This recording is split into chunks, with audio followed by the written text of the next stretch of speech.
Hey guys, welcome back to the channel. My name is Morgan here at The Life of Tillmans, and today I'm going to give you what I call a spring reset when it comes to our curriculum. I'm also going to share with you some curriculum that I am thinking about for the upcoming school year. So you're probably like, girl, what is a spring reset?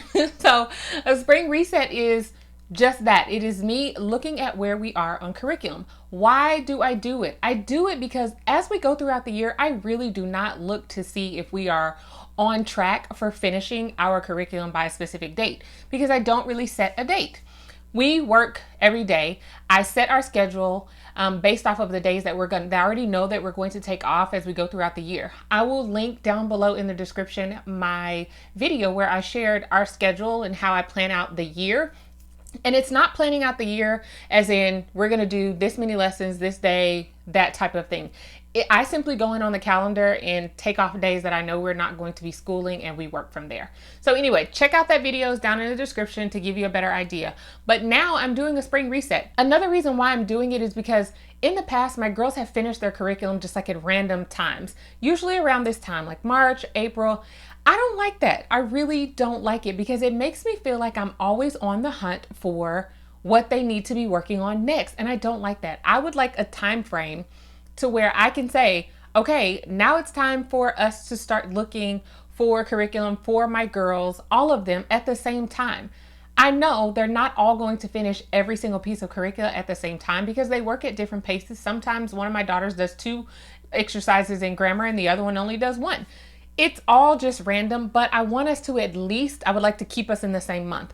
So this year, my goal is for us to be done all by the end of May so that we can move on to our summer schooling. Yes, we do school year round, but our summers are definitely different. I like to have a distinct difference in the school year versus our summer studies, but we do still do school during the summer. More to come on that. Make sure you subscribe because I'm coming out with like why we homeschool videos, curriculum videos, our summer plans, all the things are coming up. So hit the subscribe button, guys. The first thing I'm going to do is give you guys a recap. I have a kindergartner, a 4th grader, and a 5th grader. So for my kindergartner, she started out this school year, the 2022-2023 school year, with doing Saxon Math K. She was doing the Good and the Beautifuls, pre-writing for Littles, book number 2. She was also doing Logic of English Foundations A, and she was doing like a taping book.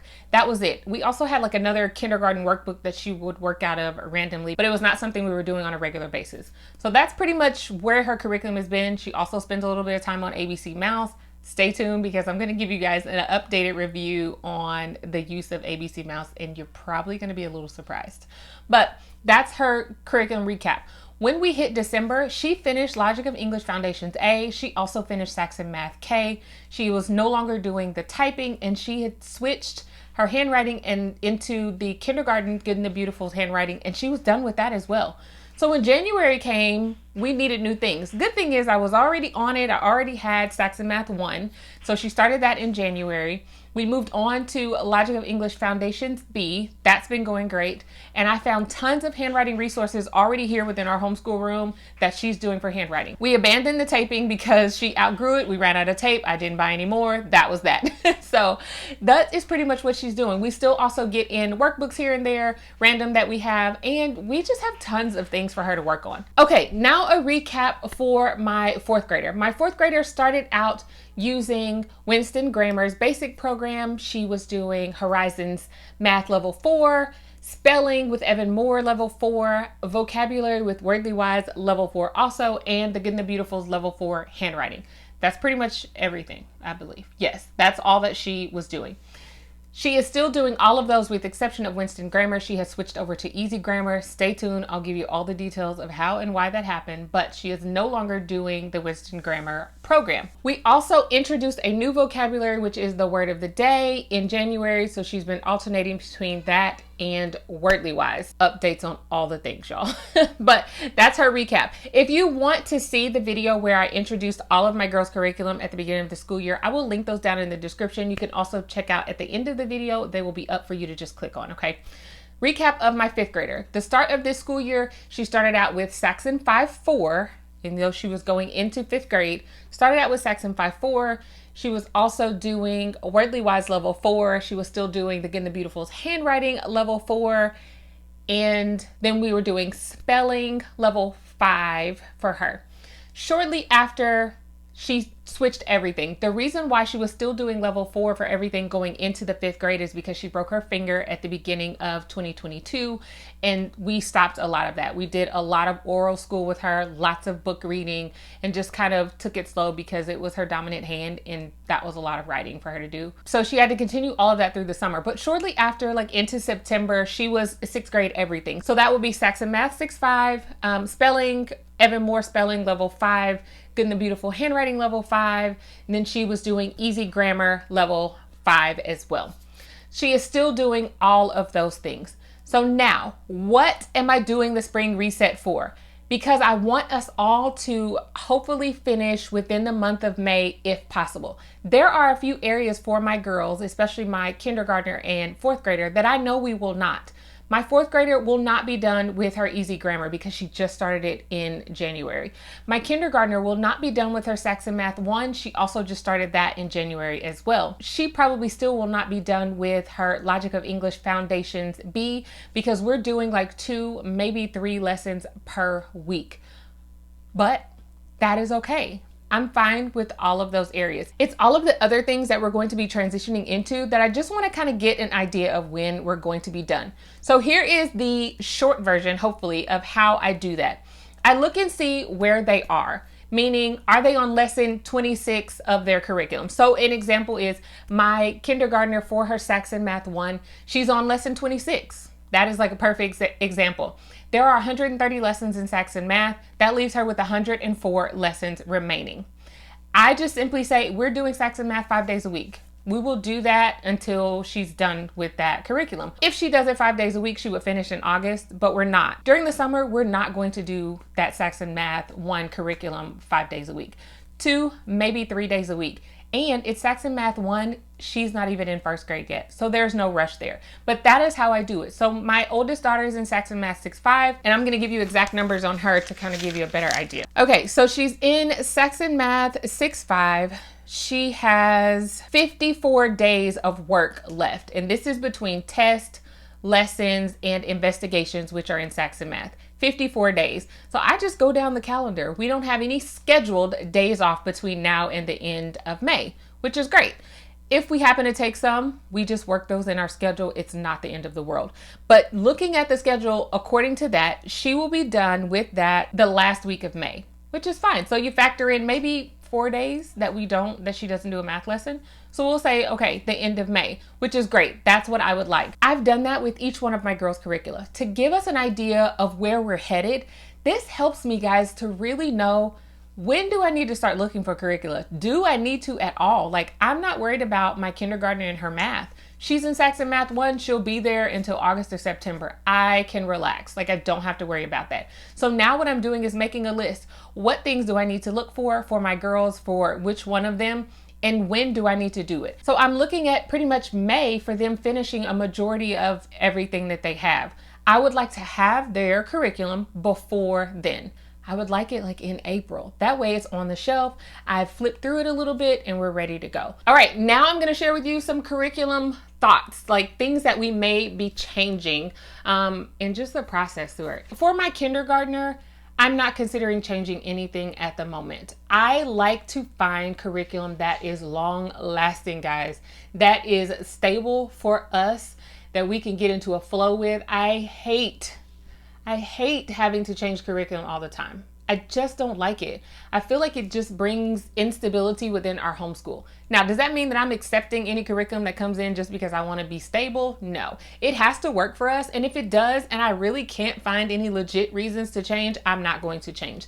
So right now, my kindergartner is on track to continue with everything. There's probably one thing that I would like to find for her, and that's a really good handwriting curricula. Logic of English does have handwriting within their foundations curriculum. I just don't know if it's right for my daughter. So I'm still researching that. And I'm not a big, like, it has to be the perfect hand. I just want her to be able to write. I want it to be legible. I want her to advance into cursive, and I want it to be easy. If you have any suggestions, please put them down below. I just want it to be easy. Like, I don't want it to be a big deal when it comes to handwriting. So that's where I am with my kindergartner. With my 4th grader, a couple of things. I am reconsidering her grammar. as I said before, she went from Winston grammar to easy grammar. We're just flowing with it. She does like easy grammar. She really loved Winston grammar. She's a kinesthetic learner, so that brings on a whole different realm of things that I have to look into for her because I really want to cater to her learning style. And so I'm thinking about a different grammar for her. Also, I'm considering changing her math. I really like Horizons Math 4, and it's a really solid program, but I'm thinking about switching her to Saxon Math because I feel like Horizon has a little too much of the spiral approach for her, and my daughter really needs something challenging. She loves math, and Horizons is not easy for her by any means, but there's a lot of spiral going on, and probably 50% of the questions within the lessons right now she doesn't need to work on anymore. She's mastered it, we're past it, so I don't have her do them, which is good for her, and she likes that. I just would like to find a program that's a little bit more challenging for her. So maybe Saxon Math. I've also looked at Singapore Dimensions. I'm just kind of all over the place. But one of the issues that I have is that I don't want to change now. This will be our third switch for her, and I don't want to do that. I don't want to do that. So it may just be that I have her take the placement test for Horizons Math again and see where we need to bump her, look forward at the lessons, which I've done before, but look ahead at the lessons and say, okay, we can skip to here. She may end up taking more tests. I don't really know right now. I'm in the thought process and I'm just sharing with you guys where I am with that process. So we'll see. Other than that, we're pretty stable, which I say pretty stable. I mean, y'all, that's like the core things, math and grammar. Everything else is easy. Spelling, vocabulary, handwriting, those are easy. I just realized that as I was talking to you guys. But anyway, okay, so then my 5th grader, she's loving everything that she's doing. I don't think that we're going to change anything for her. And I say that now, and I could change it later. So as I said, don't hold me to it. Moving on to family subjects. Some areas where I'm considering changing. We have been doing Master Book Science, and we really enjoy Master Book Science. It's great because I can do it with my kindergartner in her book, and I can also do it with my 4th and 5th grader in their book, and they are talking about the same things. It makes it easy for me, and they really enjoy it. So I don't see any reason changing. What I am considering is where I'm going to go next. We have been doing the human body, I'm almost ashamed to say, but all year, all school year long. We really just got consistent with it in January. So we were like 1-2 lessons a week from August all the way up until December. It's just been this really wild roller coaster. As much as we like it, we really, really do. So it's not the curriculum, it's us. But we've been really consistent in January, so I'm very proud of us. So we are about to finish that up actually this week. We have like 3 more lessons left and we'll be done. Final project and we're out of there. What I'm trying to consider is where to go to next. Are we going to study plants? Are we going to do animals? Are we going to do electricity and energy? Are we going to do the earth? I don't really know. I'm going to ask my girls and see what they say. However, there are 3 of them, and I'm pretty sure all 3 of them will say something different, which still leaves the decision up to me. So you let me know going into the spring, what would you suggest that we study in our science curriculum next? Put it down in the comments for me, guys. Help me out here. Okay, so that is science. The next thing that I'm considering switching up and really just need to find one that works for each one of my daughters or my older 2 is writing. Writing has been the thorn in my side this year because I have a 5th grader who is an exceptional writer and she loves it. That is her love language, writing. She is my reader and my writer when it comes to learning styles. And I want to cater to that. She needs something that is going to push her a little bit more challenging for her, that's going to give her the structure of writing and to give her the freedom to write what she wants to write because she is a very creative writer. The girl wrote a 7-page story about siblings and homeschooling and loving each other. It's beautiful. Like, it's absolutely amazing. So I want to keep fostering that. We're currently using the Layers of Learning's Writers Workshop. And while I do like it because I have the freedom to pick what we're going to write about every single day, it just doesn't work for both of my girls. And I'm pretty sure I'm going to have to split their writing curriculum up, and I'm okay with that. So some things that I'm considering for their writing curriculum are Night Zookeeper for my 4th grader because she's my reluctant writer. I'll be honest. It's not something that she really enjoys doing, but she can do it when it is presented to her in the right way. And I think Night Zookeeper would help her with that. Also, I am considering the Write Shop Junior, lots of hands-on. I think that would be really good for my 4th grader also, but yet it gives the creative writing aspect to my oldest daughter as well. And of course, some other suggestions people have given are IEW. I can't remember. Oh, writing and rhetoric, I think, is another one. So I don't know, guys. This is another thing that I really just have to keep researching. But sometimes you just get decision fatigue and you're like, I can't think anymore about curricula and I need a break. But writing is it for me. And I just want to do my girls a very good service by finding a writing curriculum that really caters to where they are in their level. And if that means that they are doing separate writing curricula, I'm totally fine with that. This mama will make it work, but I need something that's going to work for them.